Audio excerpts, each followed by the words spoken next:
Bismillahirrahmanirrahim. Assalamualaikum warahmatullahi wabarakatuh. Alhamdulillahirabbil alamin wa bihi nasta'inu ala umuri dunya wa adinu ala alihi washabihi ajmain. Amma ba'du. Pertama-tama marilah kita panjatkan puji dan syukur kepada Allah Subhanahu wa taala yang masih memberi kita nikmat yang banyak, sehingga dengan nikmat-nikmat itu kita masih bisa melaksanakan perintahnya dengan baik. Salawat serta salam semoga selalu tercurahkan limpahkan kepada junjungan kita, yakni Nabi kita Nabi Muhammad SAW, yang dalam perjuangan beliau dan para sahabatnya kita bisa merasakan manisnya iman dan indahnya Islam. Tidak lupa kepada keluarganya, para sahabatnya, dan juga pada para pengikutnya hingga akhir zaman kelak. Amin ya rabbal alamin. Ini yang dirahmati oleh Allah. Pada kesempatan ini saya akan menyampaikan kultum tentang ikhlas.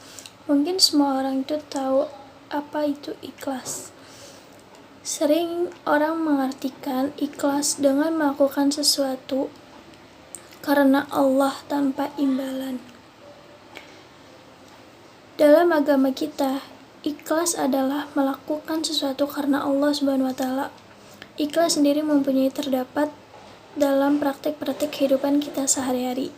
Contohnya, ikhlas dalam bekerja, ikhlas dalam beramal, ikhlas dalam mengejar, ikhlas dalam beribadah, dan lain-lain. Nah, contohnya, apabila kita masukkan dalam konteks ibadah, maka ikhlas berarti melakukan ibadah karena Allah Subhanahu wa taala, bukan yang lain.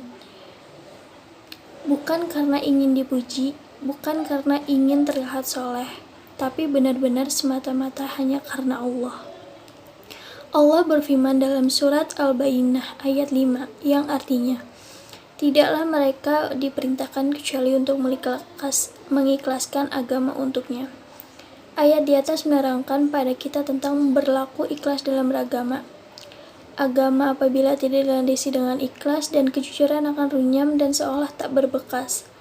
Orang sibuk memikirkan kepentingan diri sendiri tanpa sedikit pun menempatkan agama dalam prioritas hidupnya.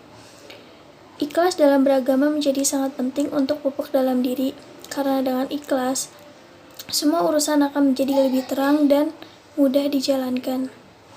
Ikhlas juga menjadi penting untuk diperhatikan dan karena setiap amalan yang kita lakukan tidak sah di mata Allah apabila tidak tanpanya.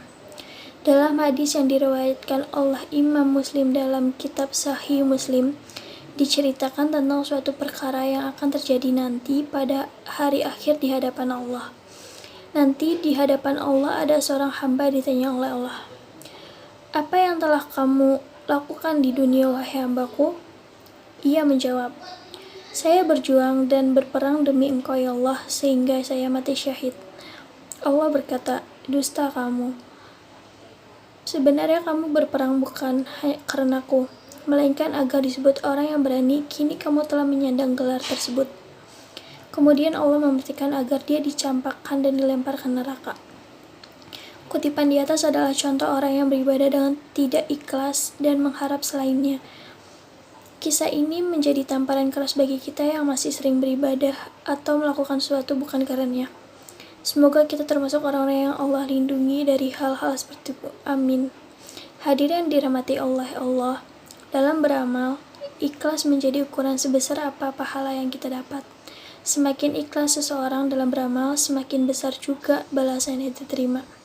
Semakin murni karena Allah dia melakukan sesuatu, maka semakin bernilai amalan itu di sisi Allah Subhanahu wa taala.